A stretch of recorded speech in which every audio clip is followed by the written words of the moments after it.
Okay, so this is video 2 for March 23rd. We're going to pick up again. I'm on PDF page. I'm sorry, I'm on the AP Euro Review reading right now from Princeton Review, and I'm talking about the Renaissance. We're going to continue talking about the Renaissance a little bit more, and then I will switch over to key concepts to kind of wrap up for the day. Okay, so Renaissance humanist scholarship branched out in a number of different directions. Some writers strove to describe the ideal man of the age. In Castiglione's The Courtier, such a person would be a man who knew several languages, was familiar with classical literature, and was skilled in the arts, what we now label as Renaissance man. Other contributions were made in the new field of critical textual analysis. Lorenzo Valla was one of the critical figures in this area.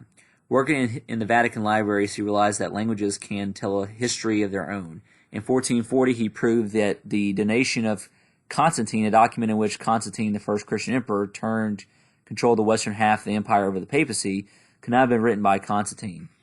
Valla noticed that the word fief was used by Constantine in describing the transfer of authority to the Pope, a word that Valla knew was not in use until the 8th century, around 400 years after Constantine's death.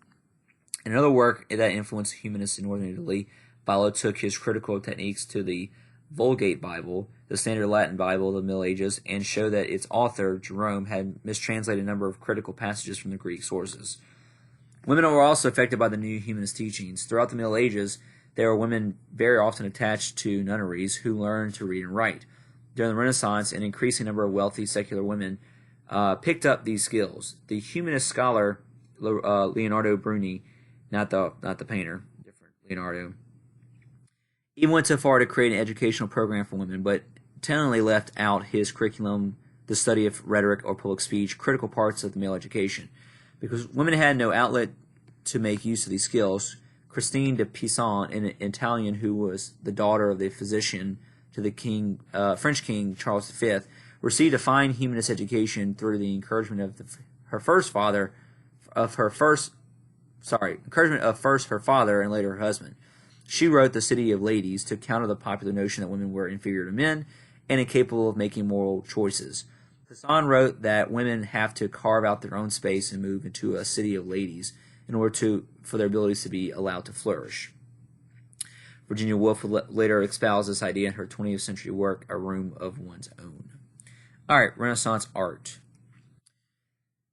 It is arguably in the era of the fine arts that Renaissance made its most notable contribution to the Western culture. A number of different factors drove Renaissance art, and a reflection of a shift towards individualism. Renaissance artists were now considered to be important individuals in their own right, whereas in the Middle Ages they toiled as anonymous craftsmen. These artists sought prestige and money by competing for the patronage of secular individuals such as merchants and bankers. These wealthy individuals wanted to sponsor art that would glorify their achievements rather than tout the spiritual message that was at the heart of medieval art. These patrons demanded a more naturalistic style, which was aided by the development of new artistic techniques, including the rejection of the old practice of hierarchical ceiling, in which figures in a composition were seized in proportion to their spiritual significance. In the Middle Ages, paintings consisted of fresco on wet plaster or tempera on wood.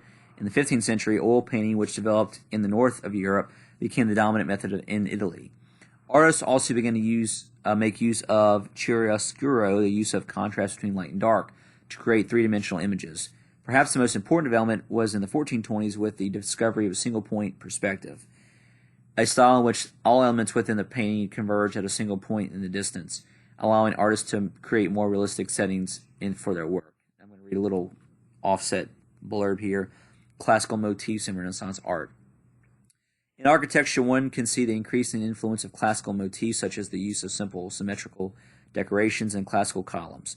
Perhaps the most noteworthy architectural achievement of the early Renaissance period was the building of a dome over the Cathedral of Florence by Filippo Brunicelli, the first dome to be completed in Western Europe since the collapse of the Roman Empire. Okay. The end of the 15th century marked the beginning of the movement known as the High Renaissance. During the High Renaissance, the center of the Renaissance moved from Florence to Rome. Florence had experienced a religious backlash against the new style of art, while in Rome, a series of popes were very interested in the arts and sought to beautify their city and their palaces. The High Renaissance lasted until the 1520s, when art began to move in a different direction. We sometimes label this art as late Renaissance or Mannerism, an art that showed distorted figures and confusing themes, and may have reflected the growing sense of crisis in Italy due to both religious and political problems. These are the three major High Renaissance artists to be familiar with. Okay, Leonardo da Vinci. While it is a bit of a cliche to label Leonardo da Vinci a Renaissance man, the label is accurate. Leonardo was a military engineer, an architect, a sculptor, a scientist, and an inventor whose sketchbooks reveal a remarkable mind that came up with workable designs for submarines and helicopters. Recent reconstructions of his sketches show that he even designed a handbag. Oh yes, he was also a painter, as the hordes of tourists making their way through the Louvre, see the Mona Lisa, will attest to. Raphael. In an age of artistic prima donnas, Raphael, a kindly individual, stands out for not being despised by his contemporaries. He came from the beautiful Renaissance city of Urbino and died at the early age of 37, but in his brief life he was given some very important commissions in the Vatican palaces. Besides his wonderfully gentle images of Jesus and Mary, Raphael links his own times in the classical past in the School of Athens, which shows Plato and Aristotle standing together in a crowd that also features images of Leonardo and Michelangelo in a fanciful classical structure and uses the deep single point perspective characteristic of High Renaissance style. Michelangelo. Like Leonardo, Michelangelo was skilled in numerous areas. His sculptural masterpiece, David, was commissioned by Michelangelo's native city, Florence, as a propaganda work to inspire the citizens in their long struggle against the overwhelming might of Milan. 4 different popes commissioned works from him, most notably the warlike Julius II, who gave Michelangelo the task of creating his tomb. Julius II also employed Michelangelo to work on the Sistine Chapel in the Vatican, a work that Julian II began to have doubts about as he rushed to have the reveal anatomy of some of the figures covered up with fig leaves, much to the anger of its creator. Michelangelo, who enjoyed a very long life, lived to see the style of art in Italy change from the harmony and grace of the High Renaissance to the more tormented style of the Late Renaissance, as viewed in his final work in the Sistine Chapel, the brilliant yet disturbing Final Judgment. Okay, so I'm going to stop there before I get into the Northern Renaissance and some of the people who were challenging Christianity. And let's just go through the key concepts real quick to kind of wrap this baby up.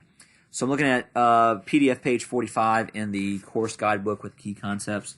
Looking at key concept 1.1. The theme of this topic 1.1 is contextualizing Renaissance and discovery.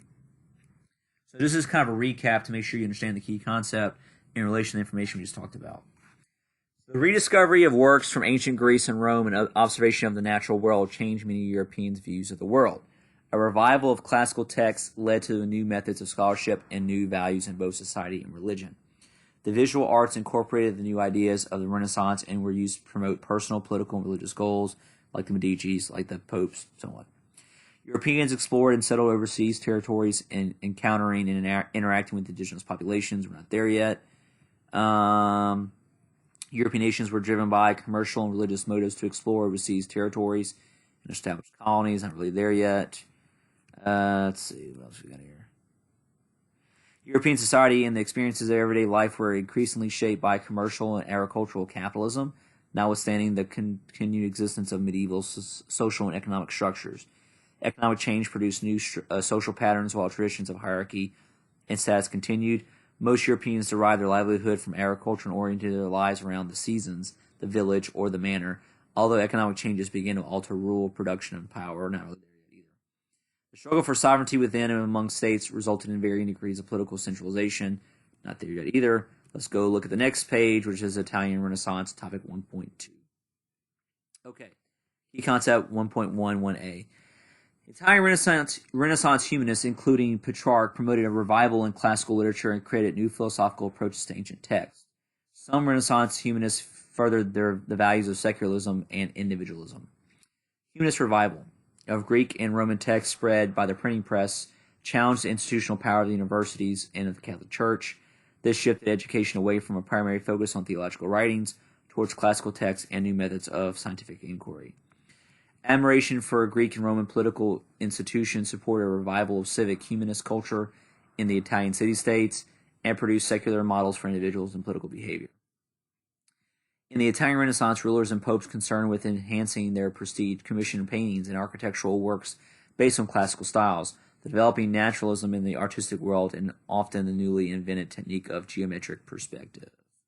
And that's it, because the next topic is Northern Renaissance. We'll stop there, and hopefully this works out. If not, if nothing else, this just drives home the fact you need to read. Go read the stuff on your own. You don't need me reading it to you. Watch the crash course videos and get yourself refreshed on this material.